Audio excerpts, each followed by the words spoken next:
everybody. Welcome to Life After Death and Beyond. I'm James Van Praagh. Thank you for joining me. And I'm here with my good friend, Kellee White. Hello, Kellee White. Hi, James. Hi, everybody. How are you doing? It's been a long time, it seems like. It's been 2 weeks.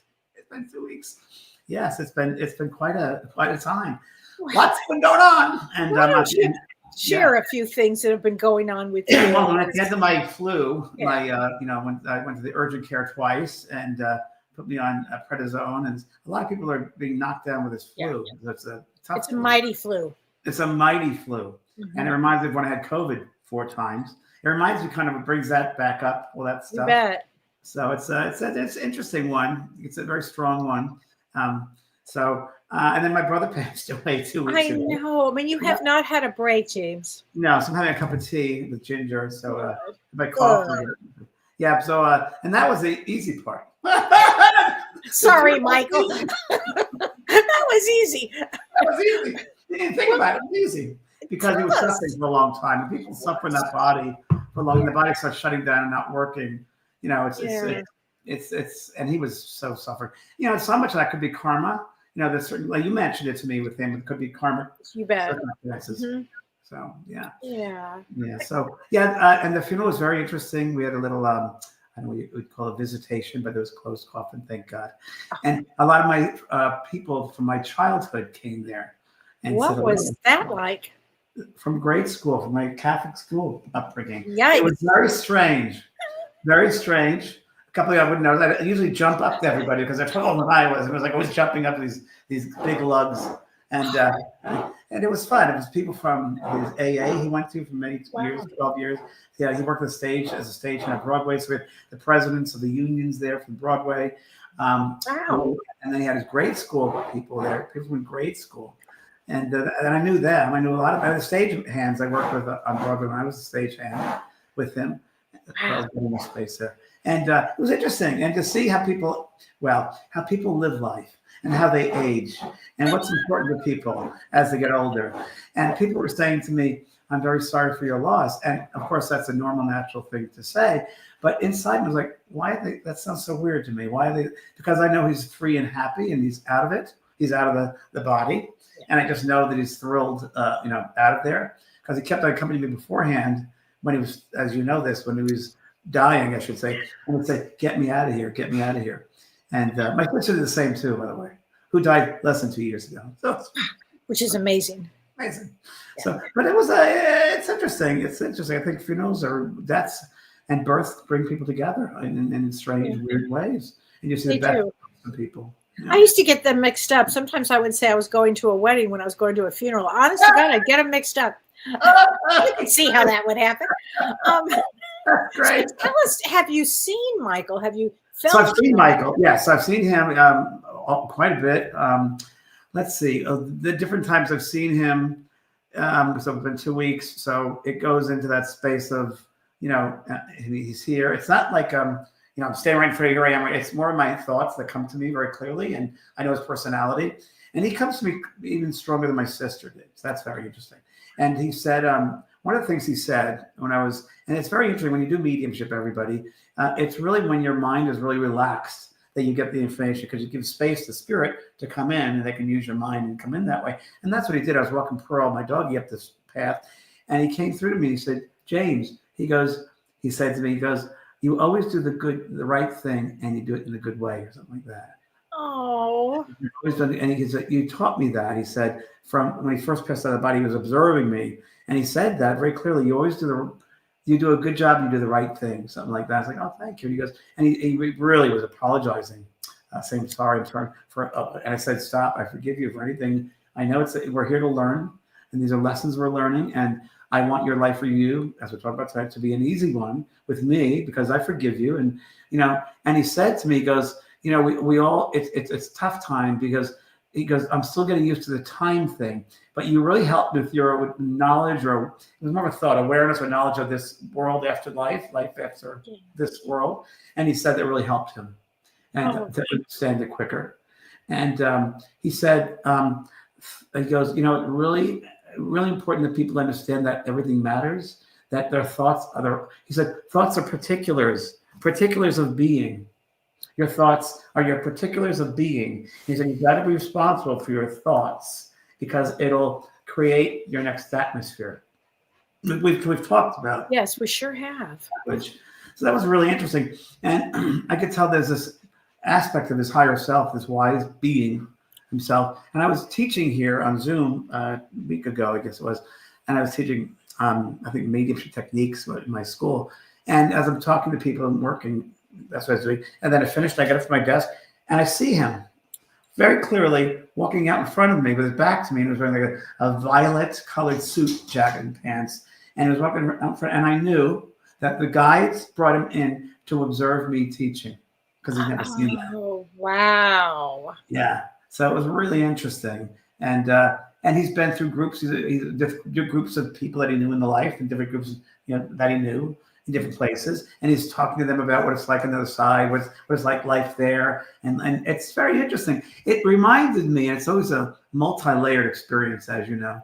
But, when you're in it, like I am here, it would remind me, and I try to get as much as I can because I'm so into this, but it reminded me also of cleaning off like an old candlestick that's tarnished silver, and you take a cloth and you rub it off, and you make it silver again. Yeah. That's kind of what it's like when he comes to the other side. He's to shine that old body again, and it shines again. And the time on the earth kind of, puts that dirt and debris and on that. It takes away it gives it that dullness. And when you leave the body and get to the side, that shininess comes back, if you will. They talk about almost like an eternal shower that you take when you pass. It's that kind of energy that knocks all that stuff off. And that you said you saw him in a violet suit. Violet suit. It was like a suit. Highly advanced color. Yeah. Yeah. And it was interesting because I was able to tell.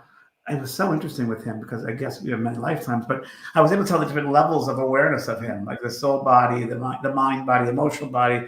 I could tell the human body, the physical. He wasn't very proud of a lot of that, but a lot of that occurred because of other lifetimes or other ways of thinking or genetics. I mean, there's a whole bunch of reasons why.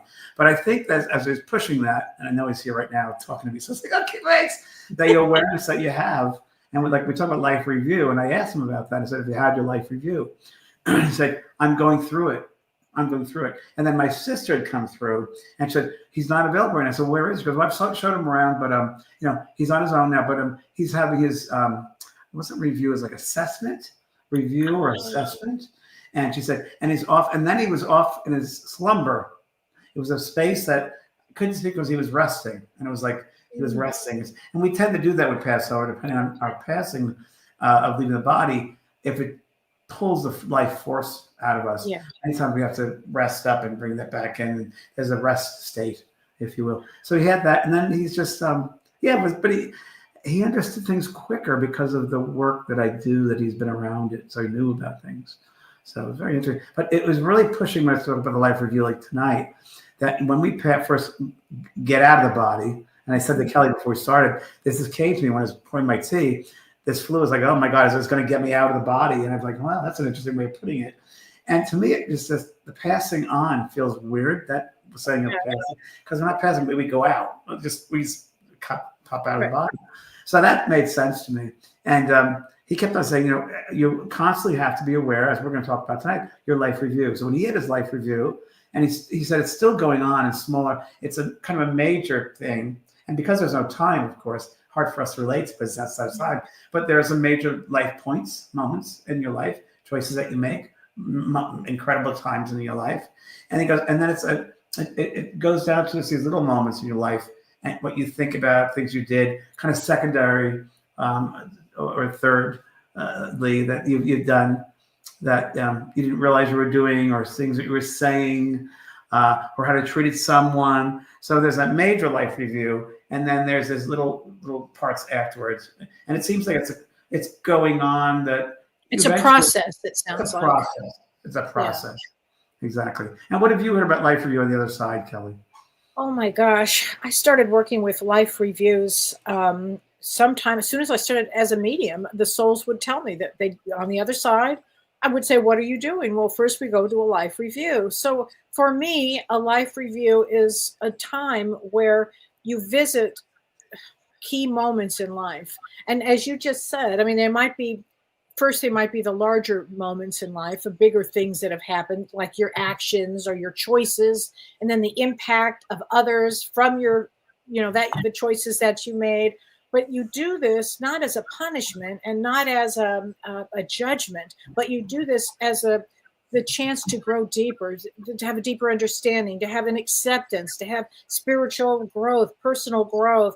And it's always the ones that I have seen are always with some spiritual guidance, with whether usually there are spirit guides, actually. That's right. It's a compassionate being. Totally compassionate. Yeah. Yeah. And something which is really important, I learned this when I did this work, and also working with Dr. Brian Weiss, past life regressions. And we this came up quite a bit in the regressions and the works we did, that when people have their life review on the other side of life, remember, everybody, that's a multi-sensory experience, and that we're all connected as one being.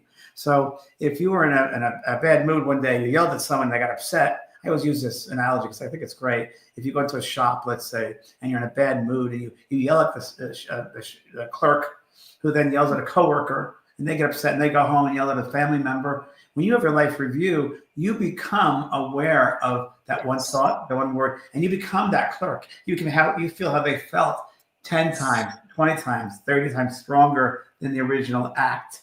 And then you become aware of the other person, how they felt, and it's like waves of those particulars that you created with your thoughts, your words, and your deeds. And you have to then forgive yourself for creating all of those waves of energy. And think about it, everybody. It's called the rippling effect, how it's changed that person's energy, that person, and how it changes them.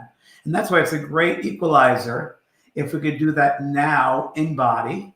And I was just saying to Kellee beforehand, if people in political arenas and countries or positions of power would realize there is a life for you, that you're responsible for everything you think, do, and say, because it doesn't leave us. As my brother said, they're particulars of being.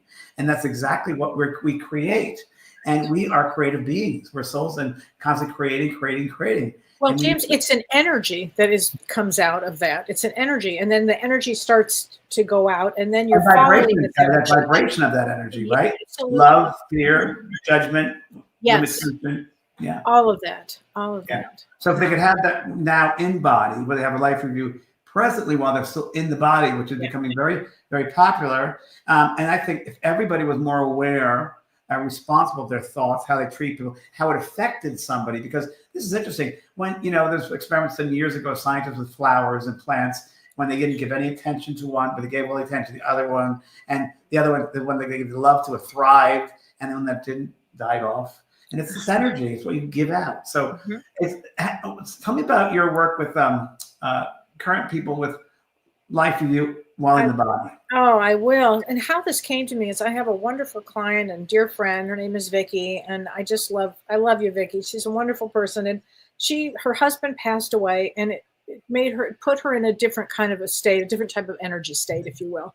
And she found herself going through these deep memories of situations in life that had presented themselves that maybe were not all that fun to look at, but just, really intense. Some of them were very intense. And as she was telling me about these different life experiences, I said, my God, you're having a life review here on earth at this time. And she said, that's what it feels like. And then after her, I had 2 or 3 other people say to me that they were doing a life review on earth as it is now. And so if you can do that now and look at your life and look at some of these experiences that, listen, all of us on earth, give yourself a break. Everybody is going to have challenging times on earth. We're going to have some really amazing times, and we're going to have those really difficult, challenging times. And those are the ones that you have to have empathy and compassion for what you've gone through too. So if you can look at this stuff now, it would really be an amazing thing for your soul to be able to review, to let go. Because, James, before I forget, just so you know, there have been psychological studies on this. Oh, tell us more about that. There was a study in 2016, so not that long ago, by Butler and Cherokee. And they conducted this longitudinal study, and they found out that individuals who engaged in a structured life review process actually reported increased satisfaction and a greater sense of purpose in their later years. And here's the other thing that makes this so amazing, that even in the act of reminiscing, now we tend to reminisce about some really positive things, which is a great way to open the door for this too.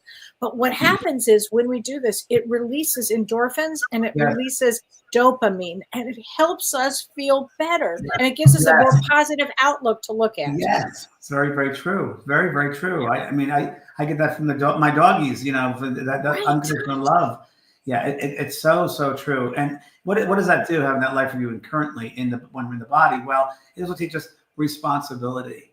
It brings us a sense of awareness and mindfulness that how we treat another human, how we treat an animal, how we treat somebody with thoughts, words, and deeds. And as I've been practicing it because we're in school learning, as you said. So everybody, we're learning lessons. You can't always get it in one lifetime. And as Kellee said, empathy is really important. But realize that what you give out is, and how the conditions of your mind or the particulars of being, as you're sending forth, you are creating your heaven or hell. So when you pass over, you will have the atmosphere you've created based upon your thoughts, words, and your deeds. And someone asks you, feel sad. You do feel sad in that, I wish I could have passed that test. Why did I use fear instead of love? Yes. Why did I use judgment instead of compassion? And those are the things you learn. But everybody, we're giving you a break right now, because if you're I always say this to people for the many, many years, now you have an understanding of how you need to treat people, how you need to respect people. So when you pass over and you have your life review, it's like, yeah, I didn't know that. Don't say to your guys, I didn't know that, because they're going to say, well, that's not true because James Van Praagh and Kellee White told you that in 2025.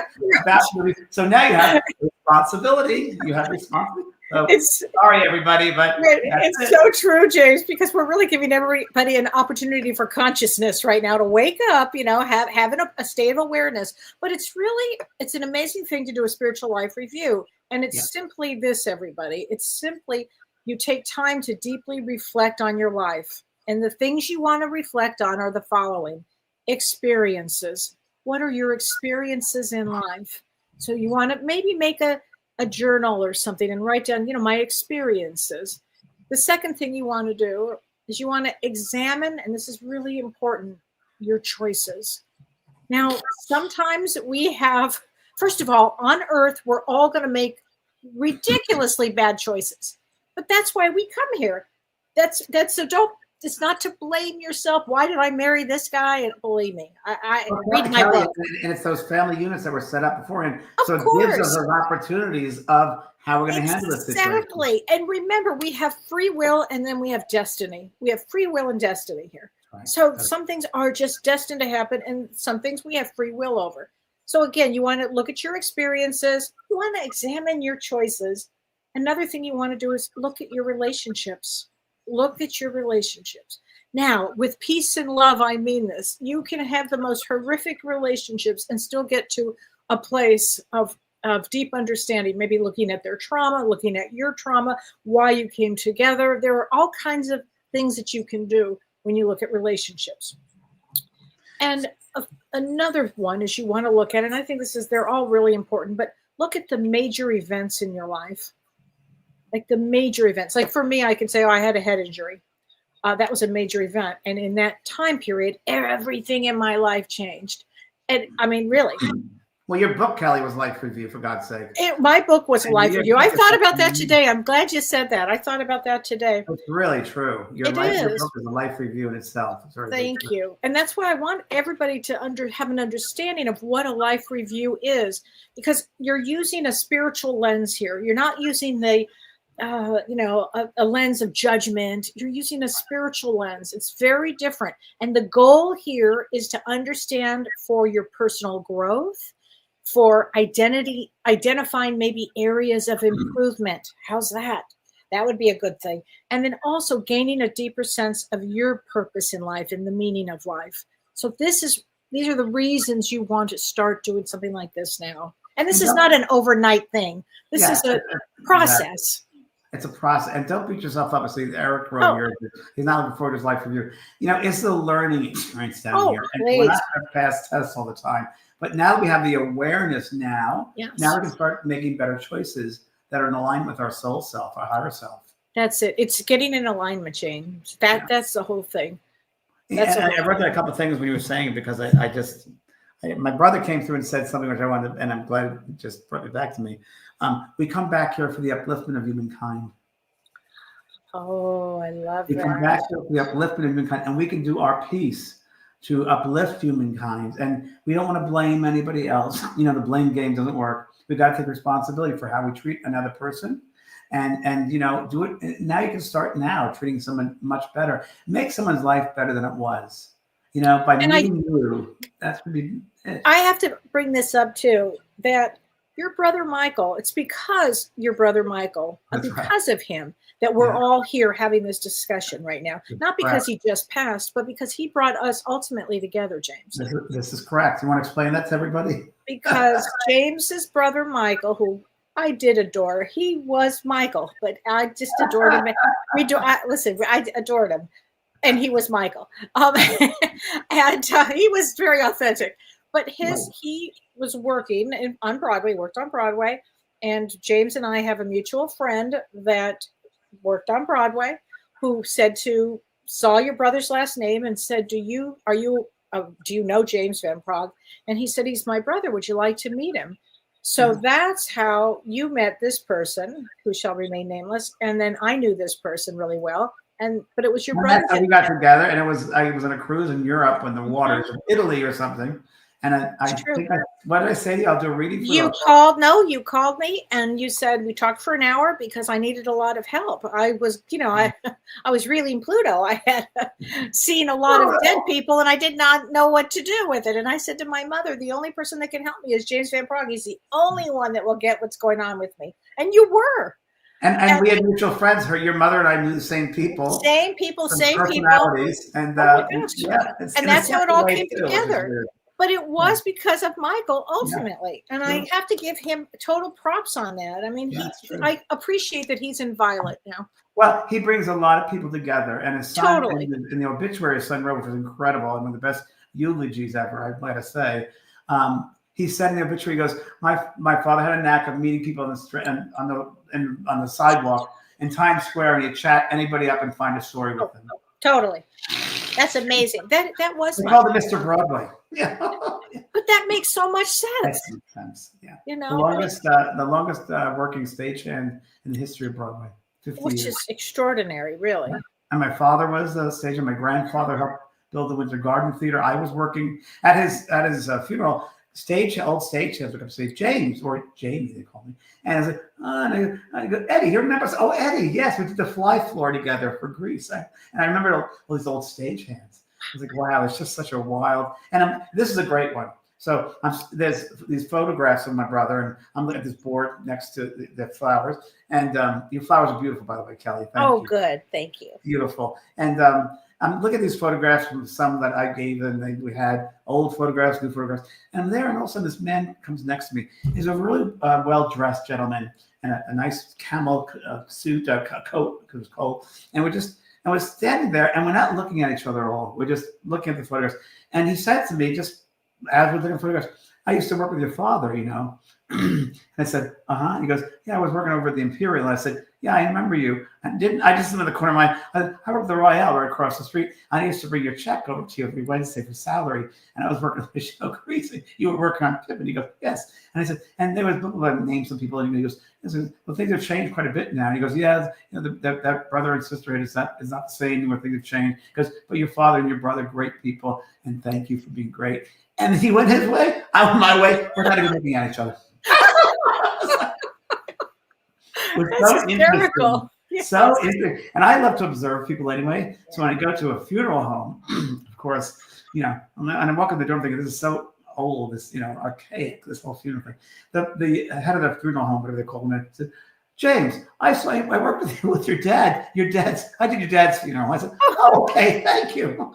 Wow, he's been around a while. And then it's interesting because it's an old, these funeral homes, and it's just an old concept, but people say, do you see dead people there? I'm like, no, I really don't. But what I do is I observe a lot of the living people and I observe their behaviors. And I just love to sit back. Don't you, Kellee, love to sit back? Yeah. Oh, yeah.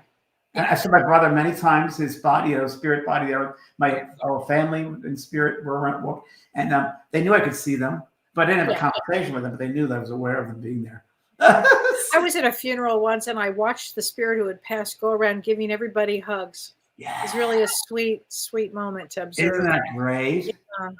Yeah. Really sweet. They never miss their funerals or their They never ever miss They their love funerals. And usually the women always look at the flowers, who's the flowers, and of course the men are like, what happens, who's paying for this, this sort of thing. Yeah. It's so funny, and it's such a difference with certain people because they're so some of them are so shocked that they're so natural, and they're not dead. They can say, I'm not dead. There is no death. I know. Because they just leave the body effortlessly. It's just you go out. You just go out. You Like just every go night out. we go out. We leave a body every night. Now this is very interesting, Kellee White. Okay. Everybody. So Kellee and I sit here and I'm writing things down all the time. And I had this notebook. And I'm gonna just right before we went on, and I looked at it. It said, "Be kind, and spread happiness to all." Oh, I love that. So then I opened it. And I guess this was channeled. So I'm going to read you what I just opened to. It said, James, I want to help teach and showing beings about the shadow worlds and to reach them. It's sad, but to reach them. You sparkle, you bright, bring life to all. Oh, I think this is Caroline. You bring life to all you meet. We need to make sure the world is happier, kinder, more compassionate, and understanding. Here, there are those who have lost their sense of self and are completely misguided. Darkness is ignorance. Ignorance is darkness. There are great halls here, structures of any type of structure you want. You feel a connection with, and thank God their life review. They're hopefully ones of beauty. They've created them with how they live their lives. Things that they've forgotten over the many there's an otherworldly forgiveness which takes place. I've seen all and everyone from the past, present, and currently. And God resonates, the word God resonates as a loving energy everywhere. I have a hard time writing. Thoughts to everyone should be create a happiness within yourself and the world in your life. Love wins, only love. Oh, that's beautiful. And that's from Carolyn? I think it's from Carolyn. Yeah. Oh, it goes on and on. It's like pages of stuff, but it's about love, and the great difference in the world is rarely seen. But trust me, tell them all to not be so hard on themselves. Right. Don't harm yourself, but everyone be happy. Joy to be where you are has brought you here and touched your heart. And that's many prepare a stunning place for you when you come over here with waterfalls and gardens, flowers of delight and splendor, and colors of majesty, extremely sublime. And anyway, it goes on, but that's interesting. Yeah? Wow. I just opened it up. But it's something about when people walking around in the dark. I mean, I think the reason that it's important to have an awareness of a life review is it starts to wake you up. So you're not walking around in the dark. Yes, and you're not making unconscious choices and doing dumbass things. Like ignorance is darkness. Up. Ignorance is darkness and fear. Right? And it's walking like quicksand. It's like gobbledygook. Like you don't be sticky. You don't be stuck. Yes. You just fly and be free and be happy and joyful. And so create that by how you choose things on this earth right now. And that there, listen, we've all done bad things. Everybody has done a bad thing, or 2 or 5 or 10 or whatever it is. And so don't hold that to the thought of, I can never then, even look at any of the things. You actually can. Be gentle on yourself, be kind to yourself. You can. And if you need help with it, what often helps is a good therapist actually will help you understand some of your actions. And that actually helps too.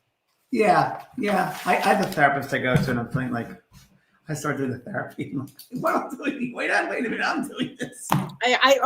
Well, that's true.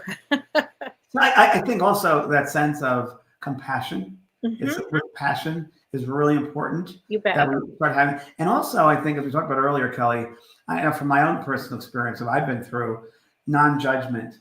So let's say you have a partner, like I had a partner and judge that, and I realized, you know what, and everyday people every once in a while, I thank God I don't do it as much as I used to when I was younger and was unaware, but I don't tend to judge people anymore. I tend to see what they're going to teach me.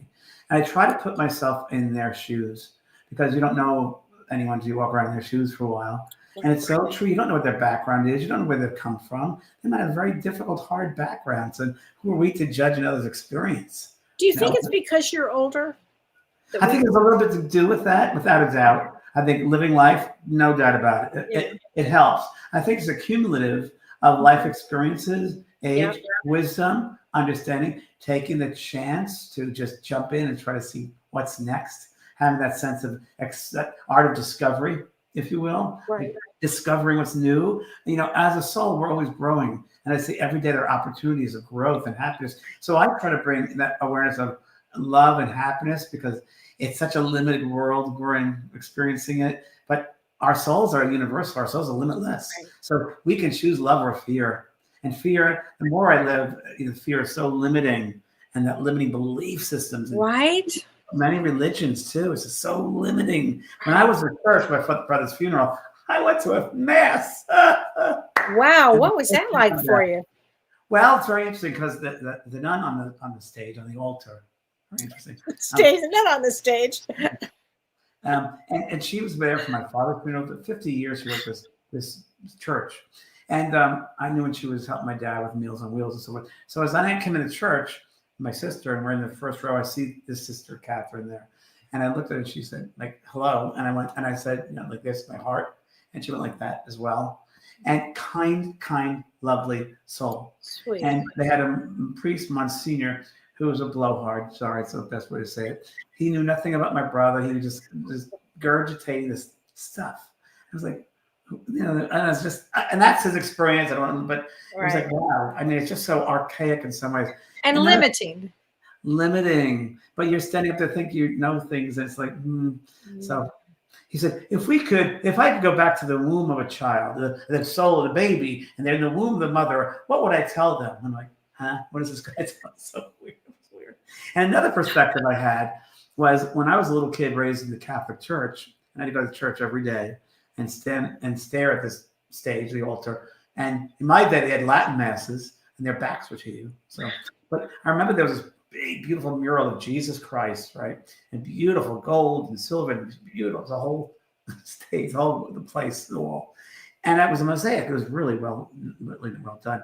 And this time I went back, I haven't been back in a while. And then when I was a kid, I always think, wow, I was always afraid of that. It always made me like, oh, I'm fearful. And like, oh, it's so big and menacing. And then, of course, now I went back and I'm like, how much money did they spend on that? For gold plates? Like, look at the marble here. Are you kidding? I was like, James, it's just, but it's like almost like stuck in time. From my experience, it's kind of stuck in time. And I wish people would just think for themselves. I think it's a good guidance for people. But yeah, it's limiting belief systems in some ways.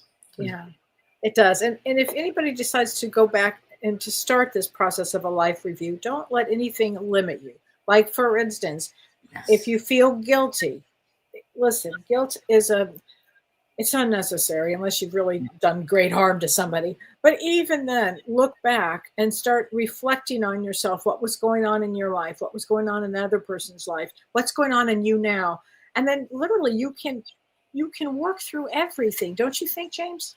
Yeah. And also, Kelly, I very much so. And also, don't play the blame game. Right. Don't blame somebody else for your situation. Take responsibility. Yeah. You say, well, my husband made me this. Oh, yeah, my friend made this. It's not them. It's you. You have to take full responsibility. Right.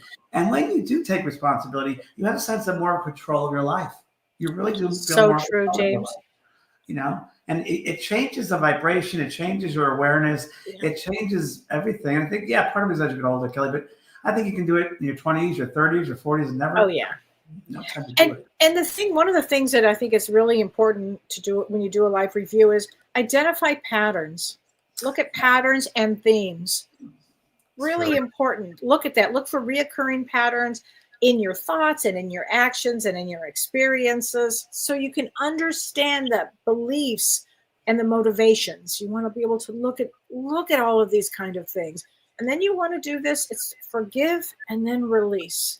We talk about that a lot. What do you think of forgiveness, James? That's just one of the highest spiritual traits there is. It just brings so much. I think forgiveness brings the vibration up. I really do. I think it just brings it right up. One thing you mentioned, Kelly, which I'd like to point out too, is, as you said, you'll see patterns. which repeat itself. When I started doing this and in life review and being more conscious and aware of certain behaviors or patterns, things, it brought me into past lives. So I saw various past lives, the same situation was there, and I chose this way or that way in several lifetimes. So it helps you to assess or access those past life experiences of the soul worksheet, I guess, soul blueprint, and things that you're learning. I was just thinking about with your relationship with Michael. Do you think in this particular lifetime there was so much forgiveness and love and kindness that you had that could have come in from past lifetimes with him? So when we talked about him and I had thoughts about this as he's out of the body, and it was always past lives, a lot of past lives. That's what I thought, yeah. Monastic past lives and different ways of being. And he said to me, "You've always chosen the good way. You've always done the right. You've always done the right thing in the good way." But he said, and when he said you've always done that, it felt like not only in this lifetime, but how I look at things. And now listen, I'm sure I was horrible in the lifetime as well, because we take on these different traits and personalities. But I think it was really interesting because when he came to talk to me, it was more of a multi-lifetime sensory awareness of the soul to soul connection. And everybody can have that with your loved one. And you ask to come in, just be surrendering and be aware of the connection that you have, that multi-connection. And you don't think about it, you got to feel it, really. That's the way I can describe it.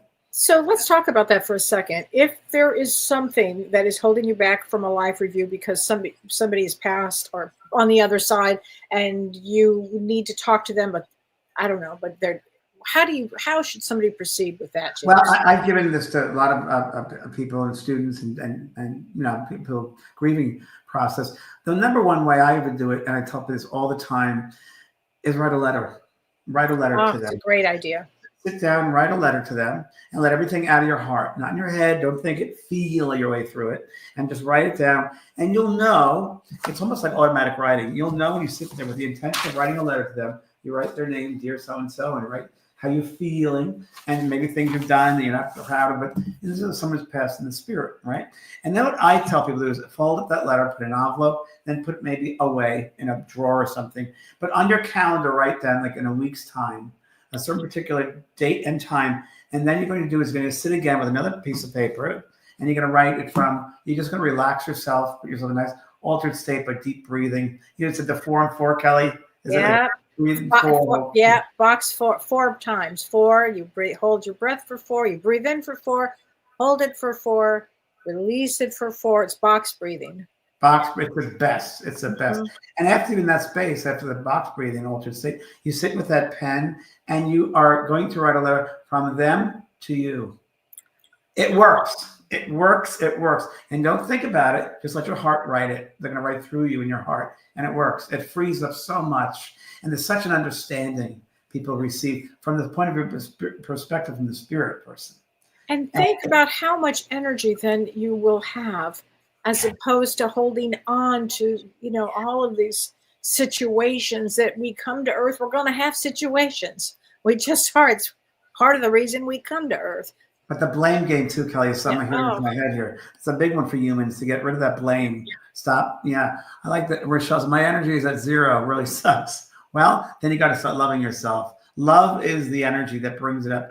And even when you're feeling like I've been feeling the flu, so I've been a little.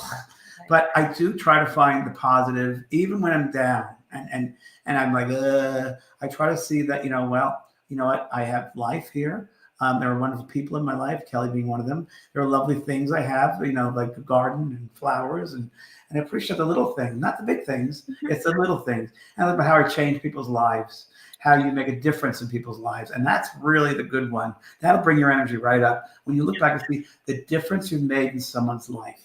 And like I said this all the time, I said earlier, be proud of the life you've lived. When you meet somebody every day, change their life for the better. Make sure that their life is better because they met you for that second, that minute, that time they spent, that their life is a little bit better because they met you. That would actually be in a life review too, because the positive things show up too. We're not just talking about the negative things, but positive things show up too. Oh yeah, and you get celebrated. You celebrate yourself for doing those positive things. And it's not those. The spirit always says it's not those big grandiose motions of things and giving money to an organization. It's the little kindnesses that we do. My friend Olivia, when she passed over, and we used to sit in development circles all the time, and she came back and she actually left her body of her own choosing. And I said, well, was there any problem with that, with completing suicide? She goes, oh, God, no. If I knew how great it was, I would have left earlier. I'm like, okay. She was in her 80s at the time. Yeah.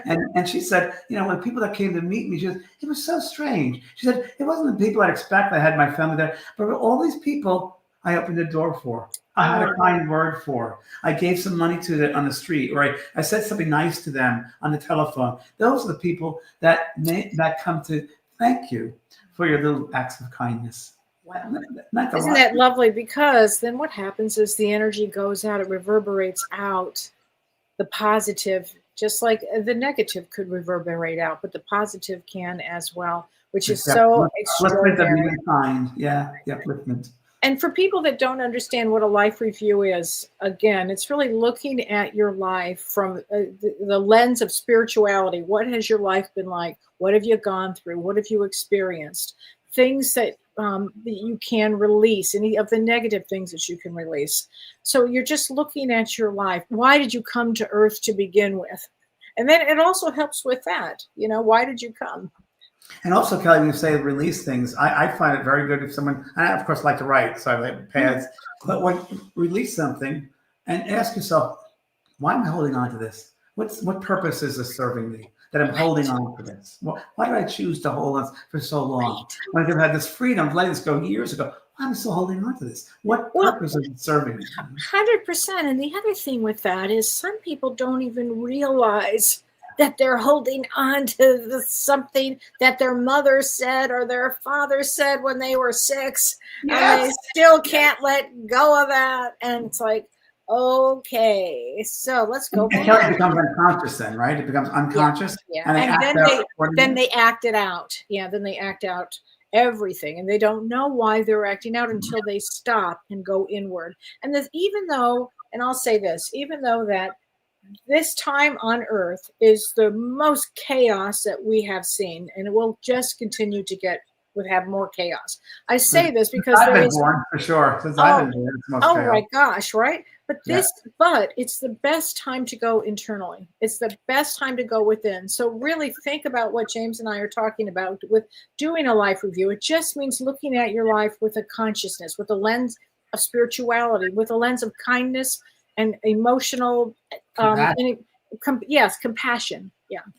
And it's important that someone just asks about forgiveness. So if someone has passed, needs your forgiveness, then should I write them a letter? Yes, write them a letter or send thoughts of love. And maybe they weren't, like I said before about judgment. Why do we hold on to those people that pass over? They did the wrong thing. We have to look and try to take the higher road, less traveled. Yes, the higher road, less traveled. That was said by our mutual friend who told me that many years ago. Yeah, take the higher road, less traveled. It's true. That. And so you can forgive them because, maybe they didn't know any better. We don't know any better. You got to forgive them. Give them, break because they might not have known at the time. So you can always forgive with your thoughts, with your love. And because they do Kellee and I do with this every day with people that come back from the spirit world. Say, I'm really sorry I didn't love you. I didn't know how to love you. Yeah. Maybe I wasn't showing love. I'm so sorry I didn't realize this. So give them the benefit of the doubt. That will really help your relationship. It does help. It helps them a lot with that. So a lot of people are like, why did I come here? I think part of the exercise we talk about releasing things and maybe writing things down and seeing those patterns. Once one does that, and by the way, takes responsibility for doing it themselves, not looking outside themselves, not asking a teacher to do it for them. You got to do it yourself, right? It doesn't mean anything. But in that, you can see. Right? It's a big one. It's a big one. It's responsibility, taking responsibility. No bypass here. No spiritual bypass. You got to do it yourself. No spiritual bypass. Explain what a spiritual bypass is, because a lot of people may never have heard that term. Spiritual bypass are a situation people think if someone else, I can get through this in an easier way instead of going through the hard part of it. Whether it's dealing with a family issue, a friend issue, a relationship situation, instead of doing the hard work of forgiveness, of understanding, of taking one under the chin. They want to do something like, I'm just going to meditate. It's going to go away. Exactly. Yeah. It doesn't work that way. doesn't work that way. You got to go. You got to walk through it. You got to walk through it to mean something. Yes, It you can't be a do. book to read. It can't be just a meditation. It's got to be really worked on through. Right. I'll take 17,000 courses and it'll help. No, it won't, Right. because you still have to do the work. You might have the awareness of the courses and the knowledge and the wisdom from others and use that, but you got to go through yourself. So one of the things that I love the most about you, James, is you're very down to earth. I'm Extremely spiritual and very down to earth. Yeah. It's real. Let's not waste our time here. Come on, No. kid. We got work to do, not waste our time. We don't have time to waste. You don't want to pass over. So here we go, everybody. You do not want to pass over and have your life review and say, oh, if only I knew better then, I would behave so differently. Guess what? Here's your knowledge. Now That's you right. can Now you know.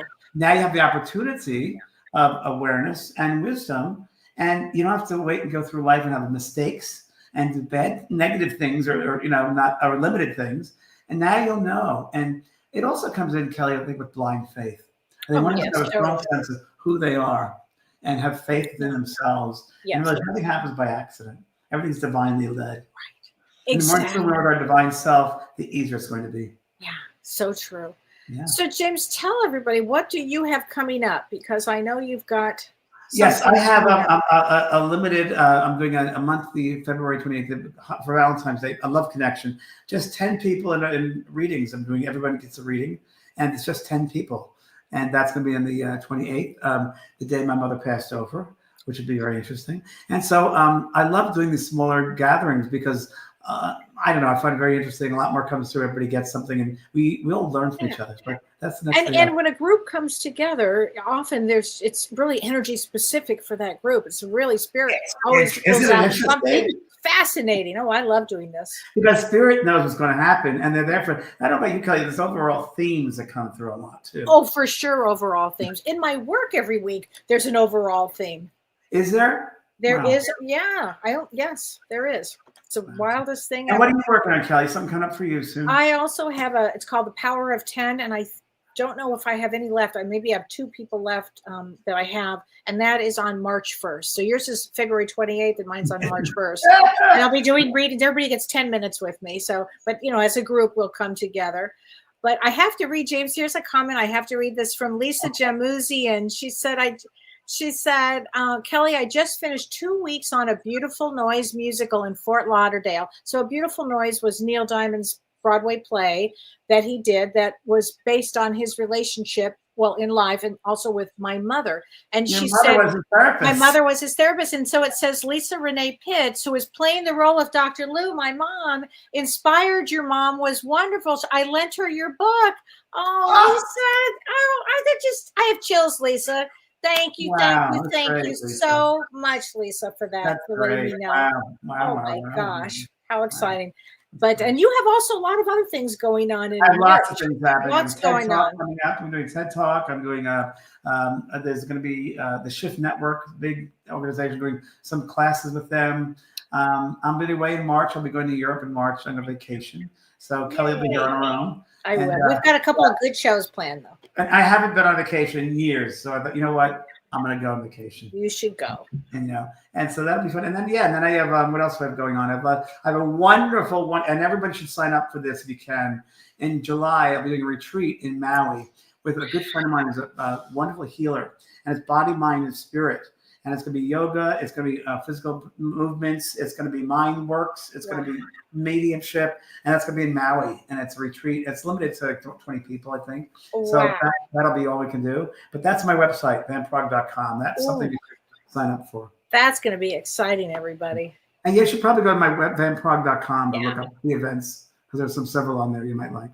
Oh, good. Well, thanks, Kellee. Thank you very much. James. That was a wonderful show. Thanks, everybody. Take care, friends. Okay, bye.